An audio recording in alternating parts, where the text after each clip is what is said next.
All right. You guys are here with the Larry Donald, the Limitless Larry Donald, and Dan Cahill from TriStar Boxing. We are going to go live here in just a minute. We have our cover screen up right now. We're going to get a little bit of people, allow them time to get into the live stream. And apparently I'm going to learn how to talk between now and then. But we will be hitting on a couple of topics about our upcoming fight and new to pro boxing. One professional boxing match underneath his belt is Larry Donald, and he is going to move up fast through the ranks. He looked awesome. I was super excited to see him do as well as he did because he's got a promising career ahead of him, and I'm ready to see him skyrocket. Larry, welcome to the show, man. What's up, man? How's it going? Oh, living the dream, living the dream. We've got a couple of people that are tuning in right now to us. Matt. All right. So, the Limitless Larry Donald. Yes, sir. How's it going? Oh, man. Living the dream, man. Living the dream. How's everything going for you? Man, things are going great. New year, ready to get things done. Got about a week out, and then, we're going to make it happen, so. We're going to have weigh-ins on Wednesday of next week at Old Smoky. 6th and Peabody, Old Smoky Moonshine. From 5 to 7, we are going to be doing the weigh-ins. And the last time that we had the weigh-ins there, we had a pretty good turnout. This time it's going to be even better. It was a good time. Old Smoky, it's a new building. They just finished building it. It's new this year. If you haven't had a chance to, they have one of the best outdoor areas in downtown Nashville for sure. Yeah, super cool if you haven't checked it out yet. So. And we actually use the scales, the large scales there for our weigh-ins that they use for weighing a lot of their products. So it's pretty cool. They moved the moonshine procurement barrels out of the way, and we go ahead and we've got a bunch of grown men stripped down and right in the middle of Old Smoky. Yeah. That's where you did your first weigh-in, right? Yeah, super cool. Just standing on that big scale, cool picture opportunity too, man. Yeah, absolutely. Super dope, yeah. Now, I have technically been to every single pro fight that you've ever been in. Yeah, absolutely. I was actually able to call his first debut fight, and I was there ringside for it, and I was truly impressed. Yeah, thank you. Appreciate it, man. Thank you. I'm glad to see you in the ring. Has boxing been something that you've always been into? Man, always, ever since I was a little kid. I got a late Beating start people to the up sport. or boxing? Man, just watching boxing. I mean, even just going back to days when I was a little kid, me and my dad and my brothers, we would go to our granddad's house and just watch all the big fights, the Tyson, Holyfield, De La Hoya, all the fights. And I really didn't get into the sport until I was 17 because I was always just football. But I was like, man, as a kid, I would just we'd watch fighting and I would just shadow box and pretend I was doing it. But, never until, I became, older, I was like, man, I really should get into this. So I was a huge baseball, football fan, and I always had my go-to guys wearing their jerseys and stuff. Who was your idol growing up in the boxing world? Boxing world, man, definitely Evander Holyfield was our family favorite. Okay. Just because, family favorite. Family so favorite, yeah. This was a team activity in the household. Man, it was a Holyfield fight. We're going to go to my granddad's and watch it. And I was like, you know what, he's the man. So he's really kind of kickstarted it, but then obviously with Oscar De La Hoya, Floyd Mayweather, he's one of my favorites, and Fernando Vargas, he's really that's really one of the people that made me think, man, dude, that dude's a tough, young, smooth guy. I want to be like that. So really, Fernando is one of the guys. He's not one of my favorite fighters, but he's one of the first ones that made me think, man, I really want to. When you think back, that's who you think of. Yeah, absolutely. Yeah, for sure. So give me the family breakdown. So when you were growing up and you were doing the boxing, dad, brothers, sisters, moms, grandfather, big family? Yeah, dude. So I have 2 brothers, 2 sisters. My mom, Filipino. Okay. We love every Pacquiao fight. We haven't missed a Pacquiao fight since. Pacquiao's been talking some smack. Hey, he can back it up. He's still the best welterweight out there. Who do you have? What's the guy, the Alibaba guy? Jack Ma? Who's that? Jack Ma. He was the CEO of Alibaba, and him and Pacquiao. Was it him and Pacquiao? Man, I don't even. Okay. Remember. him and Pacquiao were actually did a shout out video for Floyd Mayweather trying to bring him out of retirement, and he's like, "Hey man, come on." Yeah. Hey, they could run it back. Publicity stunt. Maybe, but I mean, hey, anything to get people talking and to get that fight back on the table. That's my favorite thing about boxing. For I sure, like talking smack. Exactly, because that's what it's all about. Just getting the people talking, and get the people talking. That creates a demand, and then demand makes the fight happen. Yeah. So and puts money in everybody's pockets. That's what we're here for. Bill Wilson, what's up? The Donald. Yes, sir. Who's that from? Prolapsed Rect M? Prolapse Rectum? Prolapse Rex. Yeah. Okay. Yeah. All right. You got What's some up? fans out there tuning in early. How's it going? All right. So we have several brothers. Yeah, two brothers. Two sisters. Two sisters. Yeah. So it's Mom, dad. And anytime. mom's Filipino. Yeah. Dad Black. Dad's black. Okay. I mean, yeah. You never know, Yeah, man. you Who never. knows? Yeah, absolutely. But we're at Grandpa's house. Grandpa's got the fight on. Yeah, back in the day, we just go watch the fights, and then it just became like That was your family our get-together. family, and even to this day, like big fights, whether it's Wilder or another Pacquiao fight or Errol Spence or Bud Crawford, we always just watch all the fights. So we're definitely a boxing family. We love boxing. Well, we need to get them all out for your show, man. Oh yeah, for sure. They'll definitely. You had family at the last show. Yeah. And I mean, you came in with a squad. Yeah, absolutely. Yeah, man. Tell me about the backers, man. The fans. Dude, man, I've been at this for a minute, not actually like competing, but I've been like involved with the sport for a long time, and through training and traveling and stuff, man, I've definitely gained a huge support system. And I don't think I'll ever like say fans, you know what I'm saying? Because I like to say supporters, because like they support me, you know what I'm saying? So yeah, I got an awesome group of people that support. So you're in the boxing world. Your day job. Tell me about that. What's going on? Man, I do a couple of things, man. So I own a private training studio where I train people on the sport of boxing. We don't just do boxing, but it's all boxing based training. So I just opened that up. It'll actually be a year in February. So okay, that's pretty cool. Then also, and you're right in Nashville.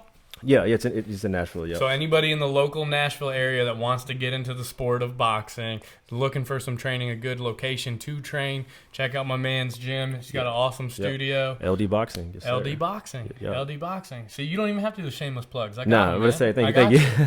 Appreciate it. All right. So then from there we do day class, night class, everything. So as of right now, it's just private training, individual group training as well. We're adding a couple trainers as well, and then we're going to be doing boot camp classes and also like some like boxing classes as well. Keep it small, intimate, stuff like that. Yeah, very hands-on. Yeah. That's what most people want. And I mean, when you're doing something special like that outside of, you really need to be able to control the quality of the training yourself. So it's good that you keep small groups for sure. I like that a lot. People are moving away from Planet Fitness, Gold's Gym, and they're getting into these smaller, more intimate environments, and they're actually seeing better results. So I'm all about it. Now, if you were going to give anybody at-home tips if they can't make it into your gym, what should be their first step to get into the sport of boxing? Because in the last week, I've had 3 separate people say, "Hey, I've been really thinking about boxing. I want to get into it. Can you get me a fight? How did you get your entry into the sport?" My entry into the sport, the first time I started like boxing was at MTSU, super small MTSU's boxing club. I was like, let me check this out, and I did that for a little bit, and probably about 3 or 4 months I was there. And then I was like, let me reach out and try to, up my game and really pursue this. And then that's whenever I found Mike Rogers, Laverne, boxing club, A-Team. Met up with my guys, my brother Chachi, you know what I'm saying, and Eduardo, all my guys, and then from there, I did that, and then I've bounced around at several gyms, throughout Murfreesboro and stuff, whenever I was at MTSU, but A-Team's my home. Coach Mike, that's my guy. So okay, yeah, all right, Coach Kevin, we're just Big Ron, just the team. We got a great team for sure. Bill wants to know. Bill's at home, and we're taking live comments during the show. So if you do have live comments on any of our social media platforms, you can go ahead and ask them. We've got Bill Wilson asking, who is the pound for pound greatest boxer of all time? Okay, this may be like, no, it wouldn't be shocking or surprising to anybody if they really focus on the sport. If you give me one fight, pound for pound, one boxer against anybody, pound for pound, Roy Jones Jr. Roy Jones Jr. Hands down. We have a peanut gallery here tonight as well, folks. So Matt Young is in the house. Everybody say hello, Matt. Hello, Matt. What's up, Matt? But yeah, man, just when it comes to just pure speed, power. Who would you put him in the ring against, pound for pound? Well, there's a lot of like he's 1A. You know what I'm saying? And like it's a sport of boxing, so anybody can beat anybody. Group 1A. Give me Group 1B. 1B, obviously, man. Just the other greats, man. Ali, of course. I love Pac, Floyd, all those dudes. But when it comes to just in their prime, one fight, one night. Does one fight stand out to you for Roy Jones Jr.? I mean, probably the rematch with Montel Griffin where he knocked him out with only left hooks. So the first fight, they were both undefeated. Uh, Roy knocked Montel down, caught him with a glancing late blow. Montel, he was on the ground. He was acting like he was hurt. He wasn't really hurt. He just didn't want any more of that. As my boy Rydell Mays would say, he didn't want no smoke. He didn't want it. He didn't want it. So they gave him the disqualification. Yep. So I guess Roy took that to heart, and they had the rematch. And then Roy just came out first round, nothing but left hooks, dropped him, and it just showed him, hey, you don't even belong here. You know what I'm saying? So yeah, that's He definitely he proved his point. For sure. He definitely established that he was the better boxer. Yeah, absolutely. In the ring that day. So tell me about where you grew up. Mount Juliet kid? Yeah, local kid, Mount Juliet. Just grew up, Mount Juliet. Went to MJCA in high school. Went to MTSU for college, and from there, just worked with the football team and stuff. And yeah, local guy. And we touched on it very briefly, your day-to-day work life that you're doing these private classes, but you've also been doing something else for the last 4 years that a lot of people at home would probably find interesting. Yeah, man. Because I was fanboying the last time that you had a fight because you had a couple of big names in the house, man. Yeah. So like I said, man, boxing's always been in me even before I even knew I wanted to do it. And it actually opened the door to get me to travel, be the personal trainer for Thomas Rhett, and I'm going on my 4th year touring. And man, it's honestly, it's flew by. It's been, it's felt like it's only been 1 year, but we've done a lot of traveling, a lot of. What's the coolest thing that you've ever done on the road that you're allowed to talk about on camera? Yeah, dude. We keep it super kosher. It's very family oriented with his camp. Obviously, touring and stuff, other camps and other stuff. I'm sure everybody says he's such a great dude. Yeah, and what you see on social media, what you see in shows is exactly what you get when it comes to Thomas Rhett. He's hands down one of the best dudes I've met before. But Die a Happy Man was my wedding song, man. Dude, yeah, I seen there's a bulletin, not a bulletin, but on the road, what is it? Billboard. Yeah, it said since 2015, like 460 people have added it to their marriage playlist through Spotify. Is like, that's an impact right there. So it was my wedding song, straight up. So. I'd say the coolest thing that we did, man, the start of last year was pretty wild. As far as traveling, we did a couple shows in Mexico, and then from there we did 3 weeks in Australia, which was my first time going there, so that was super cool. And then we went from Australia to Hawaii, and then we went from Hawaii, we had a couple weeks off, and then we did 3 weeks in Canada. So yeah, there's a lot of international travel, so that's probably one of the best things for sure. We got David Sarnes in the house. He is a local Old Smoky employee and fan, and he says, look at all those Old Smoky and yeehaw signs behind us. Yeah, we've got some great sponsors, and we wouldn't be able to do what we do without them. Thank you to Old Smoky. We're going to be there Wednesday night, 5 to 7, and they allow us to take over the entire joint and do an awesome weigh-in thing. We're going to probably be live streaming that event if at all possible. It's the new one off 6th and Peabody, and it's awesome. I actually had a couple of. In my day-to-day work, I work for a heavy equipment rental company, and we rent out lifts and boom lifts and stuff like that, and we were actually able to help construct that building. So being able to throw an event there is really cool. Same thing over with the Expo Center in Nashville. So we were able to construct it, and then now we're able to throw stuff in it. So it's cool to see stuff go from start to finish. Yeah. So I can only imagine how it is when you roll into town, start setting up a concert venue, getting to do the concert, and then go back and you're watching a music video or something, and you see that they're like, oh, live, blah, blah, blah, blah, blah, and you were actually had your hand in setting that concert up, setting something else like that. So that must be an awesome thing for you absolutely, for you to be able to do. So what's the favorite place that you've toured? Is it Australia? Australia, man, because it's like, it's way, all the way, a lot of people don't even get to go there, but we got to spend 3 weeks there. So, that was super cool that we were there for that long. They're dealing with a lot of hardship right now. Yeah, so absolutely, man. I wish everybody who can support that. I heard the craziest thing ever. Sorry, I'm coming off this. There was a thing that popped up on my Google thing today that said some girl donated $500,000 so far to the Australia thing, and she was doing it by raising individual monies of sending nudes of herself to people on Instagram. Hey, you gotta. It's crazy. It's the craziest thing that Google told me today. Interesting. Hey, you gotta use. Yeah, I'm sorry. That was just off tangent, completely off subject. But yeah, it was the craziest thing. But I saw a photo yesterday of Australia and all the different places where the forest fires were happening and everything, and it's pretty crazy. Yeah, absolutely, definitely. So I hope it's the same when you go back to visit as it was when you were last time. Yeah, that you were hopefully there for last. sure. Definitely prayers up for them, and For hope sure. it all calms down. So you were telling me Roy Jones Jr. is best pound for pound, but your favorite boxer is? Man, I don't think I have one favorite, but I mean I have several. Sugar Ray Leonard, he's I just love the way he carries himself as a champion. You know what I'm saying, like Fun to watch. Yeah, like boxing. Like some people carry themselves like the tough guy. You know what I'm saying, but like just the way Sugar Ray was, just smiling, good champion, people person. But when it comes down to it, like he's gonna do what he does. You know what I'm saying? So that's definitely like one of my favorite personalities out there. So now being Filipino, you have to root for certain boxers, Dude, even if I or wasn't, else you're gonna be disowned. Exactly. My mom loves Manny. Yeah. Even if I wasn't Filipino, I would love Manny as well because he's what a champion should be. The way he carries himself, Ageless champ. Exactly. So Yeah. I mean, growing up, we got to watch him. Well, Yeah. I did, and then being now in my 30s, I get to watch him Yeah. still, and it's still and he's still the number one guy. Like still a bad dude. Yeah, man. absolutely. Still bad. So we talk a little bit about what got you into boxing. What were you feeling going into your first pro fight? Man, honestly, you always have butterflies going into something like this, but it was Give me a rundown. Day before, day of. Day before, I was like, man, it's going down. It's been a minute. It's pro debut. Then day of, I was like, you know what? This is literally what I've been dreaming of. It's literally what I've been working towards since I've started. Like boxing is what got me into training. I didn't get into training because I was like, yo, I want to be a trainer.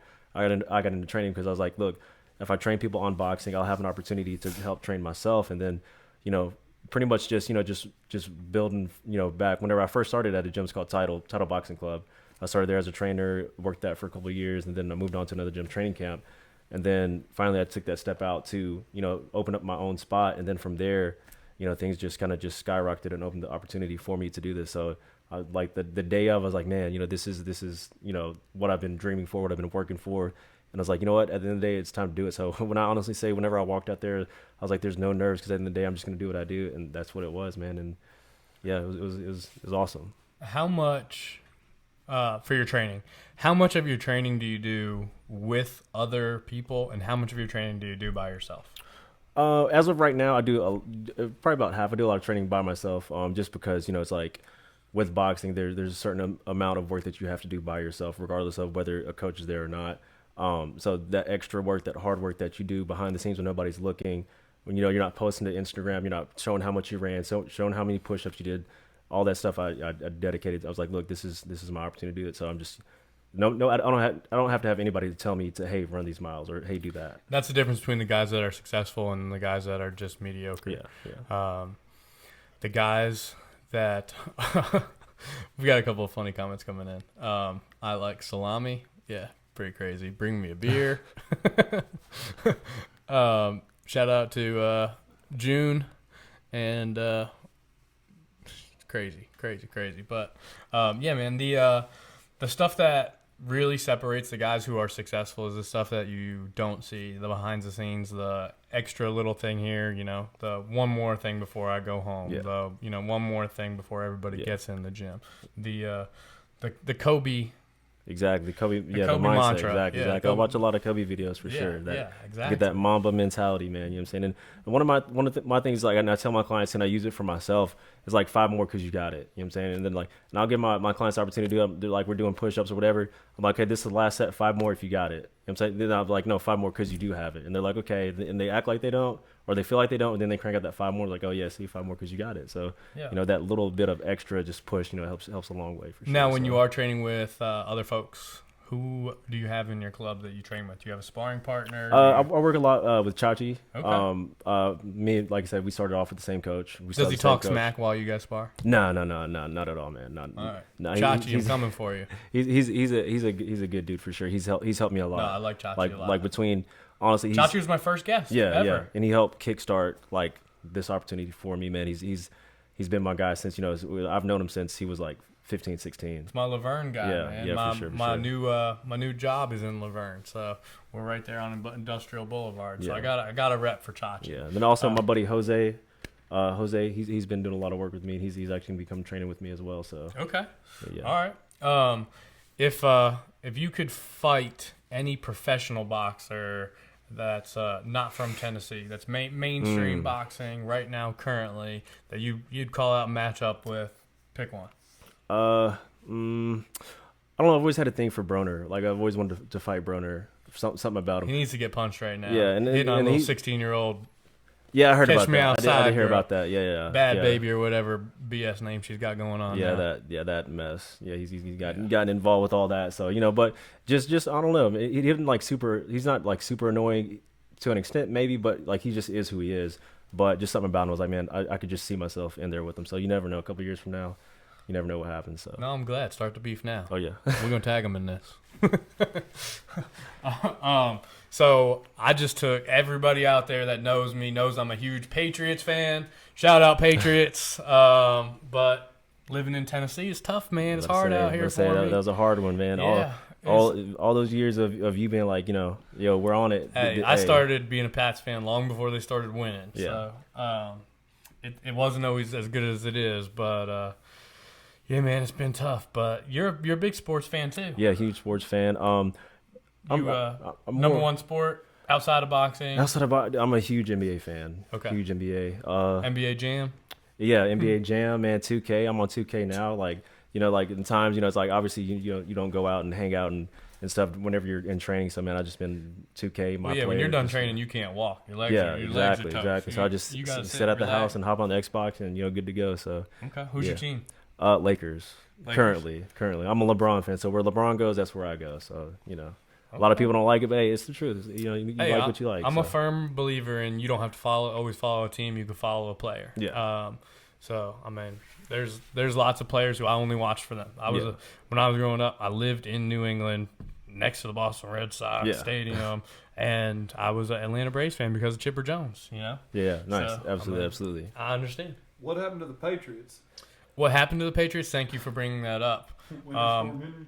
They're the one and only player, Derrick Henry, defeated us completely by himself. He really did. Well, I guess Rashad Evans had a lot to do with it as well. He was pretty legit on D. And whoever that Dolphins quarterback player is that they have, he had something to do with it too. I don't want to talk about it. Can we stop talking about it? I'm pretty done talking about it. I was going to say you got your ass kicked by the punter. I don't know about that. He locked it down at the end. But anyway, so my day job, I ran out heavy equipment. I sent a wrecking crew to the Nissan Stadium today, and we started dismantling the stadium one brick at a time. So they'll be there from today until the end of the week, and it's just about how long it'll take to dismantle that dynasty. 1 week. We'll see. But no, every time that we come to town, man. Last year we came to town, the Patriots came to town, and Tennessee won. So that sucked. Yeah. And now here I am in Gillette at home. A lot of my friends were there. Everybody was live streaming it, tagging me and everything, and then we ended up choking there too. But we're not done. There's not an end to a dynasty. We're coming back. Titans are looking good this weekend, and they got the Ravens, but they do also have the Drake curse on their side. So Drake came out and said he's supporting the Ravens. So we all know how that goes and what's happened with that. So that's like the Madden curse. Man. Yeah, but I say so that gives a lot of Titans fans some hope that hey, Drake is rooting for the Ravens. So that gives us a little bit of a boost for sure. So Brady was on the cover of Madden 2 years ago. So I mean, then it was Gronk. So I mean, the Brady curse just took a little longer to kick in. Yeah. But yeah, it's real. NBA Jam, what you were just talking about. Give me your number one team that you play with. You play with the Lakers? 2K on 2K? Yeah, Lakers. Yeah, Lakers okay. for sure. I mean, nobody's stopping LeBron or AD at all. Right. At all. Previous game. Who was your squad? Cavaliers, because Cavs? LeBron was on there. So where LeBron goes, I go. You know what I'm saying? He's the enough. GOAT. A lot of people are gonna be like, no, on TV or in the game. Yeah, I got exactly. I got so, you. What's number 2 for you? Game favorite. Number 2, team or sport or game. What game are you playing? Right now I'm on Call of Duty. The new Call of Duty. We hop on that as well. So we pretty much just go back and forth between those two. Heck yeah. All right. Well, I'm gonna bring it back to boxing. If you could see any fight between two boxers, living or dead, who would it be and why? Living or dead. So even a current boxer now versus past, or two past you wish you could be at an old fight, Uh, I'm good with that too. The fight could have happened or not happened. I just want to know if you could put any two people in the history of boxing in the ring together at the same time, who would it be? And I'm not Man, one of them. That is a good one. So same weight class or like does it matter? I'm gonna let Matt give an example because he's got one right now. Come on, Matt. Oh yeah, I mentioned Roberto Duran versus Floyd Mayweather. Oh yeah. That'd be a good one right there. Man, I would probably say, Sugar Ray Leonard and Roy Jones Jr. Two of my favorites. Two of your at favorites in the ring, 160 same time. in their prime. You know what I'm saying? I would love to see that for sure. Wilder versus Tyson. Who's that? Wilder Tyson. Yeah, that'd be a good one. Yeah. Somebody's getting knocked Oh, out. it was Yeah, quickly. yeah. Wilder's for getting sure. knocked out first round. Yeah, you got to. 100%. I mean, Wilder's got some great power. Tyson's there to be Tyson's hit. closing the gap and beating the brakes off them shiny britches, boy. Hey, if he doesn't though, he can get slapped up pretty quick too. So Dude. that would be a great fight to see just because like somebody's getting dropped quickly and you don't know who it's gonna be. So yeah, that's a real good one for sure. I mean, day of old. When we talk about boxing, days of old, I think just absolute man strength, and I can't just picture anybody walking in the ring with Tyson at any point in time and knocking him down. No, especially because He's crazy. his neck is non-existent. It's Yeah, just he like don't have. He's a pit bull. head and shoulders. Yeah, for sure. So Yeah, head, shoulders, no knees and toes. yeah. And you may or may not leave with all of your appendages. Yeah. Or parts of them.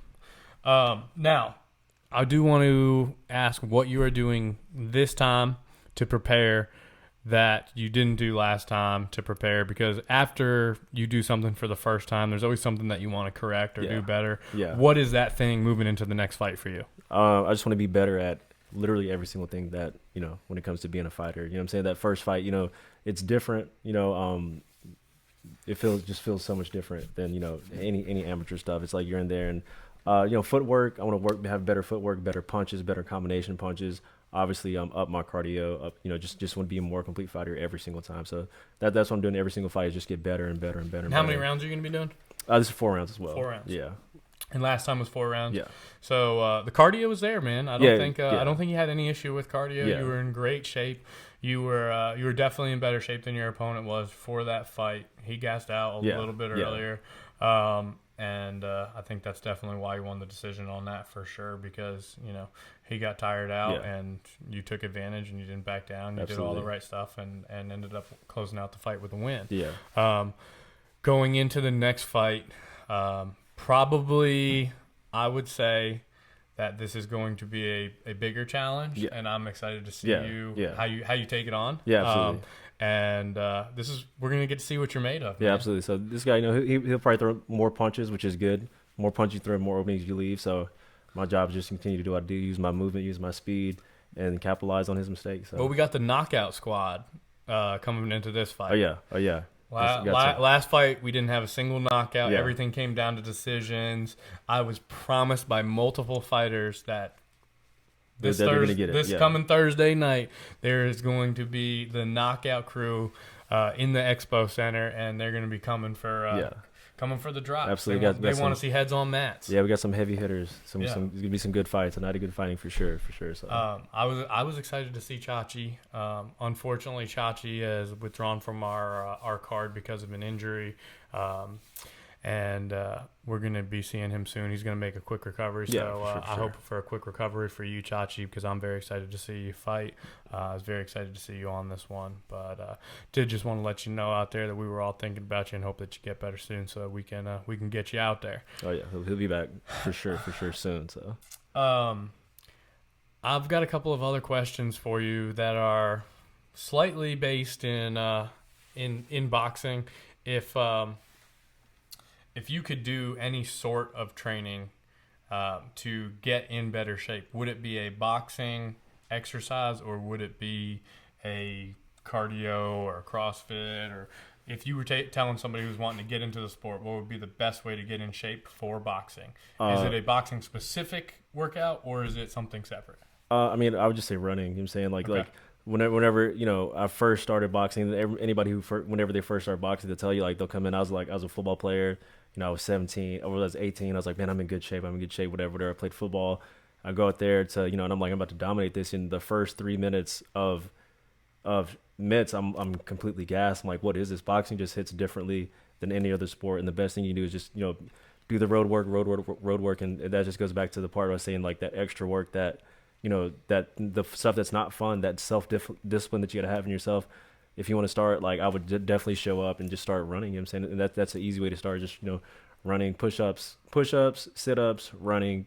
And, you want to be in good shape. So and then the from jailhouse workout. Exactly. That's what Push-ups, you want to do. sit-ups, running. Push-ups, sit-ups, running. Because the first thing that happens with boxing is you get tired. And once you get tired, you start to lose your technique. So if anybody's ever seen YouTube videos of professional fighters taking on people who are not professional fighters in a boxing or an MMA YouTube video, they're all over the place. They're all out there. Within the first 30 seconds, it's not that somebody's getting beaten. It's that they're gassed. Yeah. I mean, and a lot of people know how to toast. breathe. You know what I'm saying? And that's you got to know how to breathe, and you got to know how to breathe when you're getting hit too. Yeah. Because if somebody takes the wind out of you, you're toast. Exactly. So, you ever hang upside down unless somebody hits you in the abs or do any stuff like that? not upside down, but we like that's a lot of stuff that we do on the road. It's kind of like kind of funny. You said prison style workouts. That's what we do. Like we travel on the road. Sometimes we're at arenas and they have awesome facilities and stuff. We can use it, but a lot of times we just have our trailer. So like on the bus, we have a trailer attached, and we call it Rip City. It's where we go to get ripped. You know what I'm saying? Yeah. It doesn't matter what city it is because we're going to get ripped there. So, we do a lot of outdoor workouts. And one of the ones we do is we hang and just punch each other in the stomach. Just, Give me 5 more. Stuff. Yeah, exactly. 5 more because you got it. So 5 more because you got it. Yeah.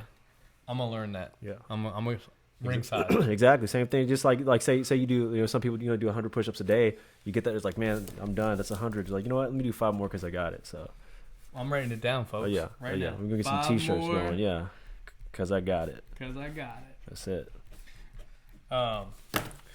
First round, 10 seconds left. I'm yelling. 5 more because you got it. 5 more points. Hey, Yeah, there's 5 more seconds. 5 more better punches. bring the heat, so, man. Absolutely. Man, we got several fighters from the area, and we got several fighters coming in from out of town. Yeah. So I'm a hometown guy. I really like supporting the local guys, and I've gotten to interview almost everybody that's going to be fighting on the card on our local side. I've got a couple more to go. We've got who do we have coming up next? That I still need to get to Jarrett. And we gotta get Jared on here. Yeah, I got to get Jarrett on here. Then our lovely ring girls will Yep. be. We got to we've got to do a couple of interviews with some people that are involved with the event next week, and I've got to get Jarrett on here. Jarrett, I'm gonna get with you here shortly.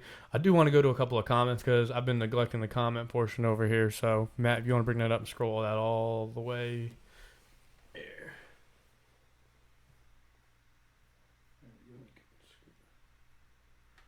And you can go from there and scroll down for me. All right.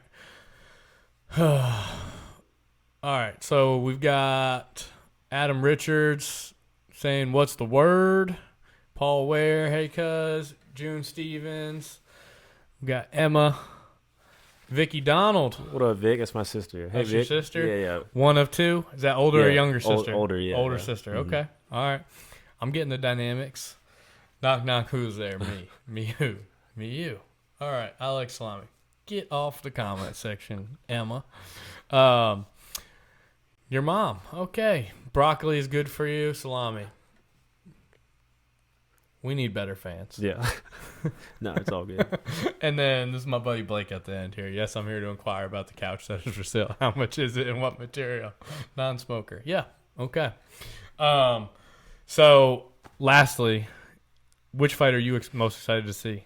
Because I know you're going into the fight with the mentality of caring about your fight more than anything. But on this card, what's your biggest fight that you want to see? Probably say, honestly, I'm looking forward to seeing Senna fight. Senna, he's going to be a good fight, man. I feel bad for anyone that's got to get in the ring with the guy. Absolutely. Honestly, man, everybody. I'm excited to see Ty, Rydell, Jarrett. I mean, I'm trying to, it's good to see Nashville come together and build that Nashville boxing scene. So, any way to support each other, man, I love it. So, Dude, everybody come out. I think Ty is coming to play. I think yeah. Senna is coming to play. Senna has been out for over a year since we've had him a fight. So He's in camp in Atlanta right now. yeah. So I mean, he's ready. Yeah. And he's hungry. Absolutely. He's hungry. Let's say, yeah. He's coming for it. I haven't had the opportunity to see Jarrett yet, so I'm excited to get to see him for the first time. I'm excited to see how much you're going to improve from fight 1 to fight 2, and I want to. Excuse me. I want to see you move to 2-0. Oh yeah, absolutely. It's definitely happening. No, it's definitely happening. It's definitely happening. I think that it's going to be probably the best event that we're going to throw on a Thursday night possible in Nashville. 1,000 plus people. Yeah, we've already got over 1,000 people that are confirmed ticket holders right now. I think we may have 1 or 2 tables left open. So if you guys want a table, you should be able to send us a direct message directly to TriStar Boxing to claim that last table or 2. Crystal says, "What up, LD?" What's up, Crystal? That's my homie, Crystal. What's up? What's up? Are you coming into town? She better be. She's out in Memphis. She can make the drive up here. It's exactly 3 hours and 14 minutes from the center of Memphis to the Expo Center in Tennessee. There are no excuses, Crystal. We better see you there. It's 30 minutes to Tunica, February 22nd. Oh yeah. Yeah, February 22nd, we're going to be in Tunica, Mississippi, and you're only 25, 35 minutes away, depending on what side of town you live on. So no excuses. Better come with it. Exactly. I wish. Change the screen. Get out of here. Crystal, good night. No, I'm just kidding. Thank you for tuning in. Yeah, for absolutely. sure. For sure. So is there anything that you want to add before we leave here for the night? Man, just, if you haven't gotten tickets yet, get your tickets and come support us. And it's going to be an awesome night of fights. And, yeah, looking forward to seeing y'all. So, yeah. My Filipino friend, the Limitless Larry Donald. The Limitless one, yes, sir. The Limitless Larry Donald. We're going to make that a thing. You guys are going to be hearing that a lot more. That's going to be a household name soon. Absolutely. We're gonna go ahead and sign off here for the night. I appreciate everybody tuning in. January 16th, Fight at the Fairgrounds 5. If you guys want to come and support Larry Donald, he is going to be there, and he is going to be ready to go. Absolutely. You don't want to be in the other corner, I'll tell you that.